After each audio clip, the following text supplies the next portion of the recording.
District Civil Hospital was located a little away from the crowded city, surrounded by old trees and cracked boundary walls that looked like they were hiding secrets. It was an old but still functioning government hospital built before independence. The yellow paint on its walls had faded over time, and the broken balconies seemed as if they had silently watched decades pass by. Even during the day, a strange heaviness surrounded the building. At the back of the hospital stood the mortuary, a separate, isolated structure slightly away from the main building. People went there only when absolutely necessary and left as quickly as possible. The silence there did not feel normal. It felt deep, layered, almost alive. The mortuary had 4 windows.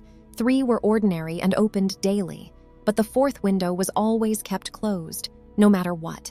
Its iron bars were thicker, its glass slightly darker, and no one ever touched it. Dr. Meera Sharma had recently been posted to this hospital as a forensic specialist. She was 32, intelligent, confident, and practical. She believed in science, in logic, in evidence, but this was her first real posting inside a working mortuary. Until now, dead bodies were only diagrams in textbooks. Now they were real, cold, silent. Her first meeting was with Raghav, the old mortuary assistant. He had worked there for nearly 30 years. White, messy hair, knee slightly bent back, slow steps, but sharp eyes that noticed everything. Inside the mortuary, nothing happened without his approval. There was also Vijay, the ward boy, young, energetic, careless at times. He joked often, laughed loudly, trying to make the heavy atmosphere lighter. The hospital was managed by Dean Mukherjee. Above 60, disciplined, calm, he believed in medicine, but he also believed that some things in this world cannot be explained. Night duty was handled by senior nurse Arti, sharp, observant, quiet. She noticed even the smallest change, but she never liked staying near the mortuary for long. When Meera was assigned to mortuary duty, she treated it like any other responsibility. Examine bodies, prepare reports, go home. But the first time she stepped inside, Raghav stopped her. "Madam, you may open the other 3 windows, but never touch the 4th window." Meera smiled lightly. "Why? Is there a ghost living there?" Raghav did not smile. "People laugh at first, and one day, they leave silently." Something in his tone stayed with her, longer than the words themselves. 6 years earlier, another doctor had worked here, Dr. Arvind Mehta, talented, rational, fearless. One night, during his shift, he opened the 4th window to smoke. Nurse Arti was passing by. She saw him open it. The moment the latch clicked, a sudden wave of cold air rushed inside, so cold that the temperature of the room dropped instantly. Dr. Mehta froze. The cigarette slipped from his fingers. His eyes widened slowly, as if he was staring at something standing right in front of him, something no one else could see. Minutes later, Arti found him sitting on the floor, sweat covering his face, whispering something unclear, staring only at that window. After that night, he changed. He stopped smiling, stopped staying alone. Quietly applied for transfer, but 2 weeks before approval, his body was found in the hospital yard, right under the 4th window, eyes open, no injuries, only fear frozen on his face. After that, the window was ordered to remain permanently closed. Years passed. Meera ignored the stories, until the night she unknowingly placed a post-mortem table directly in front of the 4th window. That night was Amavasya, a moonless night. Dark, unusually still. She was alone. Suddenly, the lights began to flicker. "Why are the lights flickering? The generator is working." Raghav entered quietly. "Madam, tonight is not ordinary, and that table should not be there." Around 2 in the morning, a scratching sound began, slow, deliberate, as if nails were sliding across iron bars.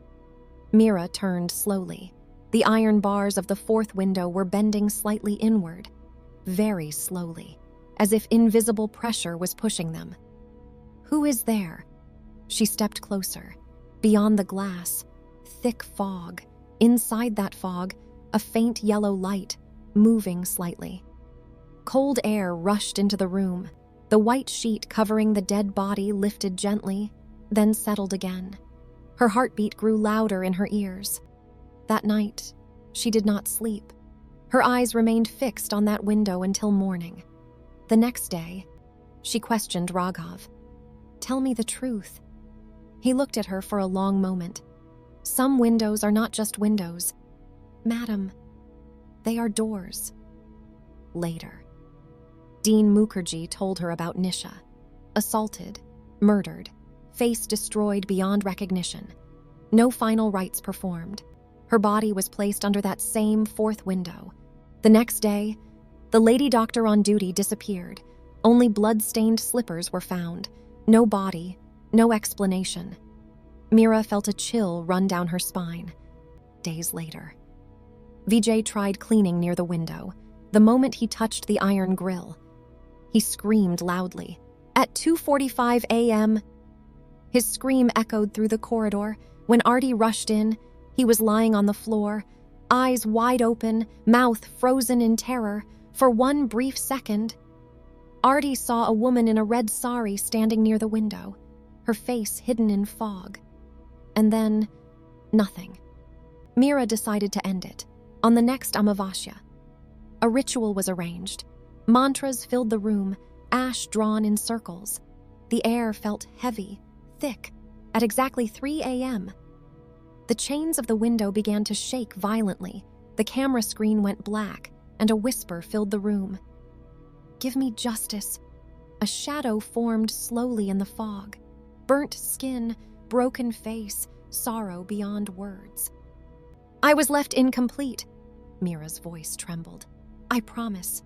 I will complete what was left undone. I will give you peace." A loud, piercing scream echoed through the mortuary. Then suddenly, silence. The air slowly felt normal again. The next day, Meera reopened the case.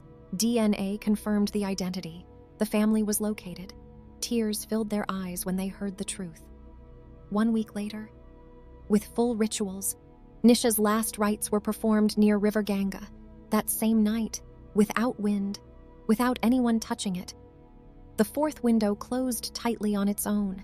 No scratching sound, no fog, no yellow light, just still air. And an unfamiliar peace. But even today, on certain moonless nights, the iron bars feel colder than they should, as if reminding everyone, some souls wait until justice finds them. And the fourth window was never just a window, it was a waiting.